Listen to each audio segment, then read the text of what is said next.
Selamat datang di Pojok Santai. Sebelum Anda mendengarkan audiobook ini, kami menginformasikan bahwa channel ini adalah review audio dari buku yang ada di Indonesia. Untuk membaca keseluruhan buku ini, kami menyarankan membeli buku aslinya di toko buku kesayangan Anda, baik offline maupun online. Keberadaan channel ini dimaksudkan untuk membantu Anda mendapatkan pengetahuan dari buku-buku kesayangan Anda.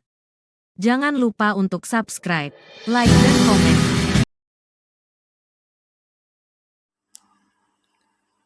Selamat datang di Pojok Santai, channel khusus yang membahas komik dan novel dengan cara asyik. Seluruh pemimpin perkumpulan pengemis darah hitam telah kalah oleh iblis pencabut sukma.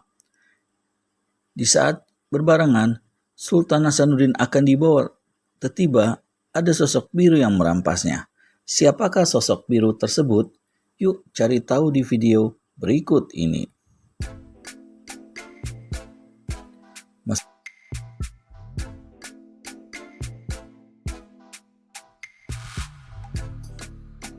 Meski suaranya agak membentak, namun kemerduannya tiada sirna. Pantas, baunya, badannya berbau harum, kata Sultan dalam hati. Dan bila dia menyadari bahwa dirinya dikempit dan dibawa lari demikian rupa, tentu saja Sultan menjadi malu dan tidak enak. Dia meronta-ronta lagi, tapi tetap tak berhasil. Mereka kemudian memasuki sebuah rimba belantara. Di tengah rimba belantara ini terdapat sebuah goa, dan ke dalam goa itulah si kerudung biru membawa Sultan. Ternyata di dalam goa tiada beda terangnya dengan udara di luar. Gua ini panjang dan mempunyai beberapa lorong yang bercabang-cabang, dan makin ke dalam makin menurun.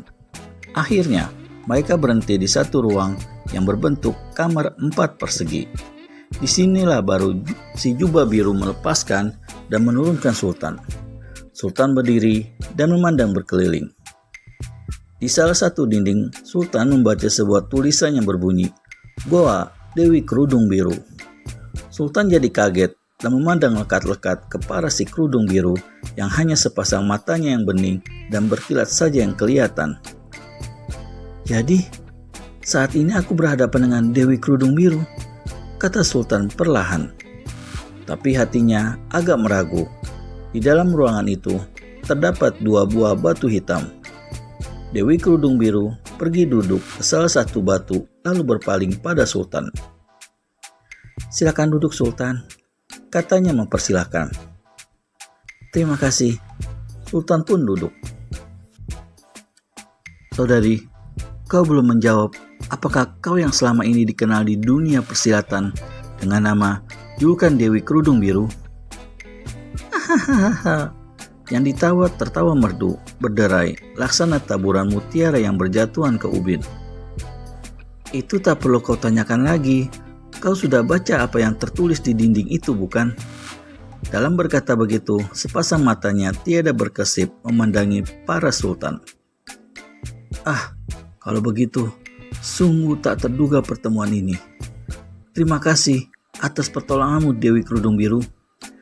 Kemudian sambungnya, "Karena kau telah membawa aku ke sini, tentulah kau mempunyai maksud tertentu."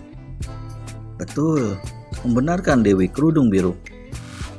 "Aku tahu banyak apa yang telah terjadi dengan dirimu. Terima kasih kalau Dewi telah mau ambil perhatian terhadap diriku. Mohon petunjuk selanjutnya." "Kau harus cepat pergi ke Demak dan menemui Sultan Trenggono untuk meminta bantuan. Kembalilah ke Banten dengan membawa sejumlah pasukan." "Ya, memang itu sudah menjadi rencanaku, Dewi," kata Sultan pula. "Ya, tapi pasukan saja tidak cukup. Parit Wulung mempunyai benggolan-benggolan silat golongan hitam yang sakti."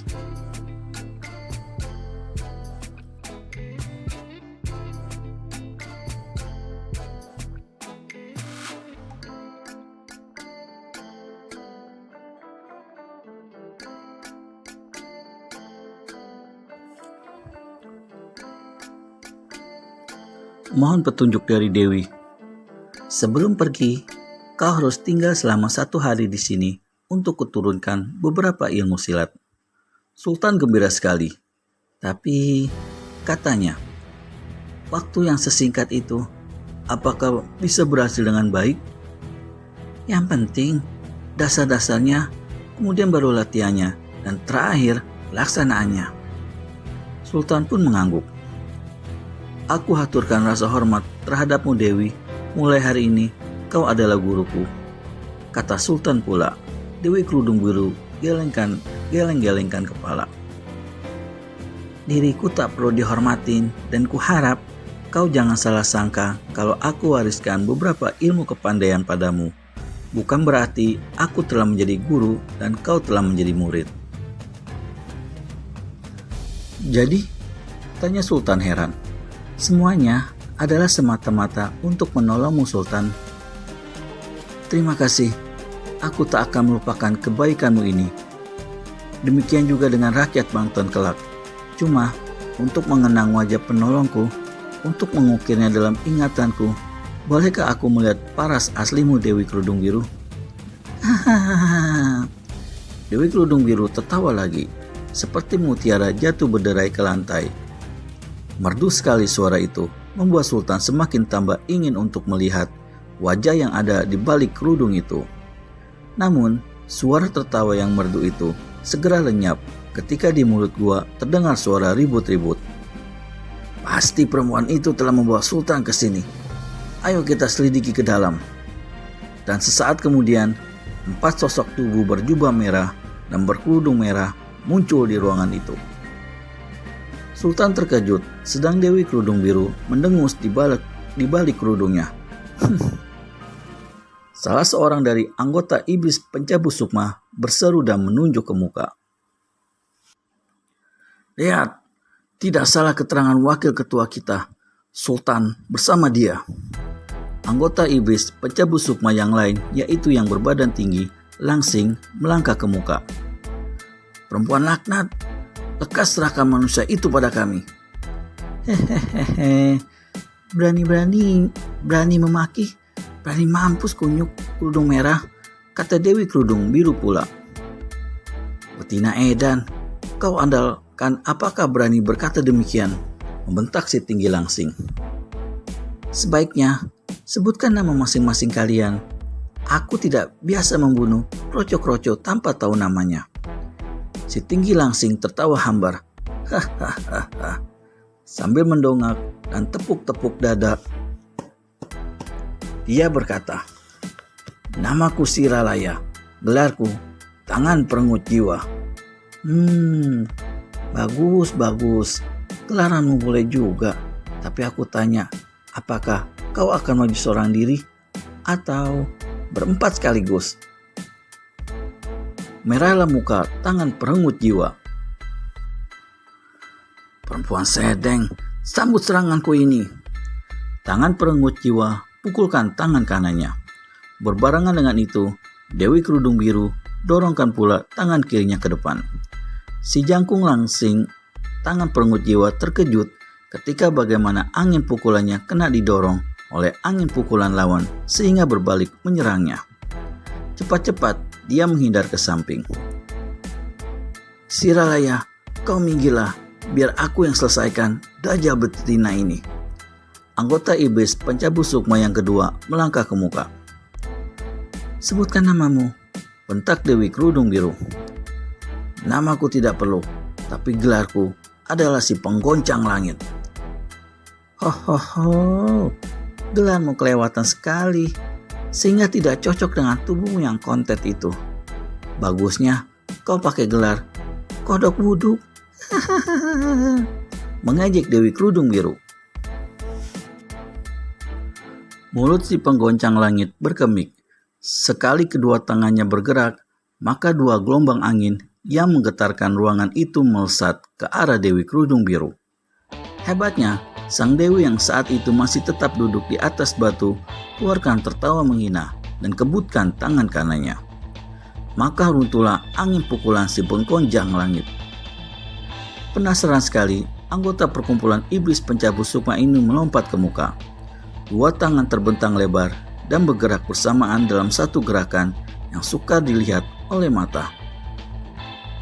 "Manusia busuk macam kau tidak pantas dekat-dekat padaku," bentak Dewi Kerudung Biru. Tangan kanannya memukul. Si menggoncang langit mencelat 4 tombak terguling ke tanah, mengeluarkan suara seperti orang muntah. "Wah!" Tapi yang keluar dari mulutnya adalah semburan darah segar. Dalam keadaan begini, si penggoncang langit segera keruk saku jubah merahnya, keluarkan sebuah pil, menelannya dengan cepat, lalu bersemedi pula dengan cepat dalam cara yang aneh, yaitu kepala ke bawah, kaki ke atas. Melihat dua kawannya dibikin kalah mentah-mentah, maka majulah anggota perkumpulan iblis pencabut sukma yang ketiga. Manusia ini berbadan gemuk. "Dewi Kerudung Biru, aku tak akan kasih tahu nama, juga tak perlu sebutkan gelaranku padamu.